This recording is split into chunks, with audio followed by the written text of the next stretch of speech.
Hello hello दोस्तों, नमस्कार। आपके अपने यूट्यूब चैनल पर आपका स्वागत है। इस वीडियो में हम बात करेंगे उन कंपनियों के बारे में जो खबरों के दम पर काफ़ी बाजार के फोकस में देखने को मिलने वाली हैं।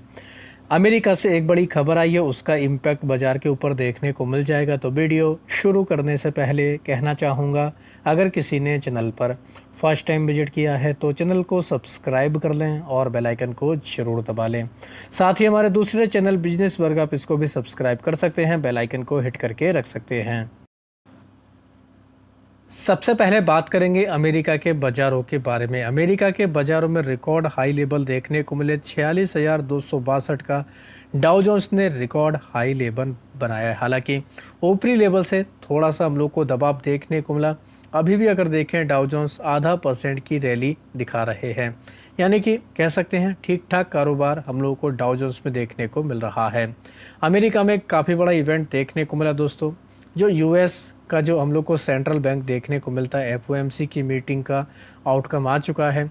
यूएस फेड के जो चेयरमैन हैं जेरोम पोवेल, उनकी तरफ से 25 बेसिस पॉइंट के आधार पर रेट कट कर दिया गया। यानी कि अब अमेरिका में 25 बेसिस पॉइंट के आधार पर हम लोग को दोस्तों लोन सस्ता मिलते हुए देखने को मिल जाएगा। तो इस वजह से कह सकते हैं कि अमेरिका कि ये जो हम लोग को न्यूज़ देखने को मिली, इसका दुनिया भर के बाज़ारों के ऊपर इम्पैक्ट पड़ता है। क्योंकि दोस्तों क्या होता है, जो बड़े बड़े जो हम लोग को इन्वेस्टर देखने को मिलते हैं, जो वहाँ के बॉन्ड में पैसा लगाते हैं या फिर सरकारी योजनाओं में पैसा लगाते हैं, तो वहाँ पर उनको इंटरेस्ट रेट कम मिलेगा। तो वो क्या करेंगे दोस्तों, पैसा निकाल कर दुनिया भर के बाज़ारों में पैसा लगाते हैं। तो वही हम लोग को चीज़ें अब देखने को मिलेंगी।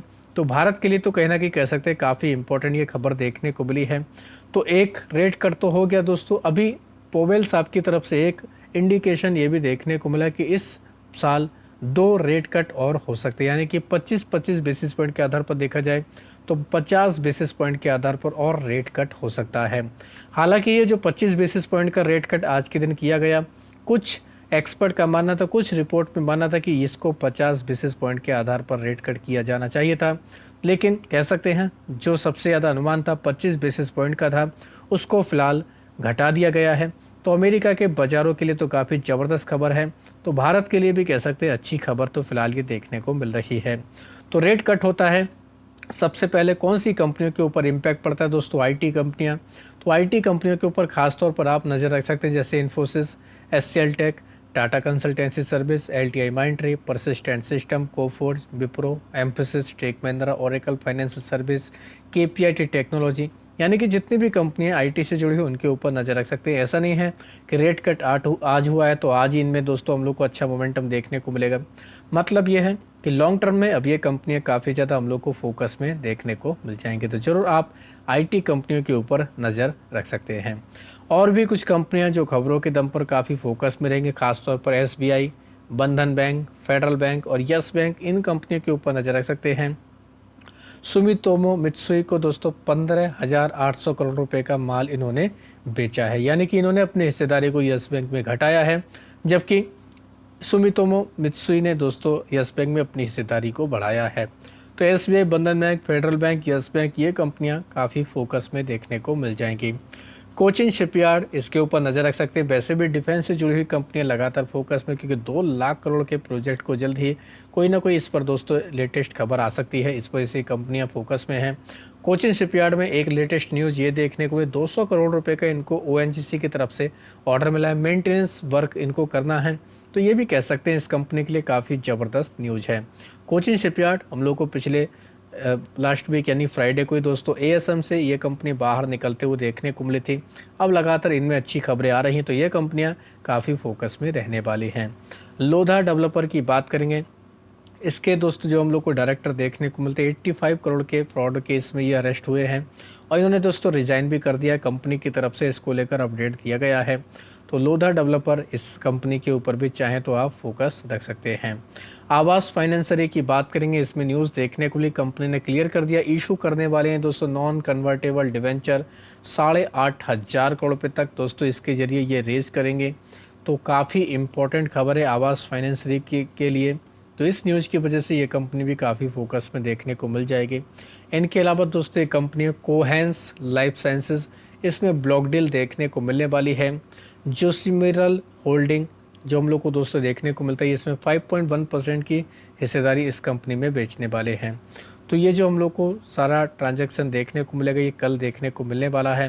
तो इसकी वजह से कोहेंस लाइफ साइंसेस ये कंपनी काफ़ी फोकस में रहेगी। तो इसमें आप चाहें तो इस कंपनी के ऊपर नज़र रख सकते हैं। पूनावाला फिनकॉर्प में न्यूज़ है, कंपनी ने अलॉट किया है दोस्तों 1500 करोड़ के शेयर राइजिंग सन होल्डिंग में। तो ये भी कह सकते हैं कंपनी के लिए इम्पोर्टेंट अपडेट है।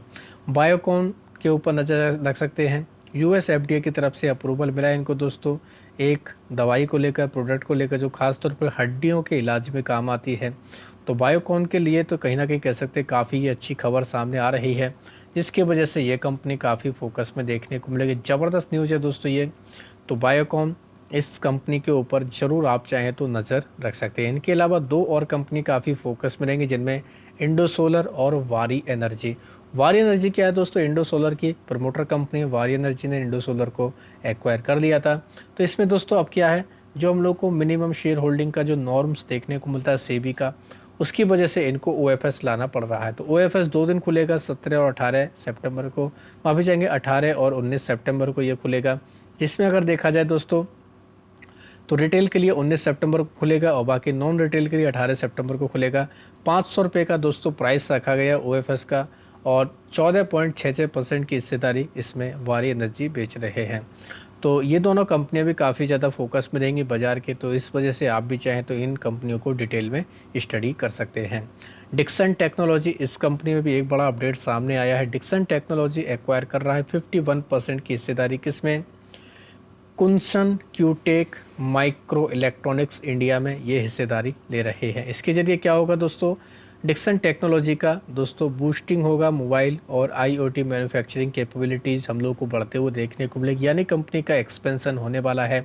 तो डिक्सन टेक के लिए काफ़ी इम्पोर्टेंट खबर है। ये जो सारा ट्रांजैक्शन हमें दोस्तों देखने को मिलेगा, ये लगभग 553 करोड़ रुपये में ये डील होने वाली है।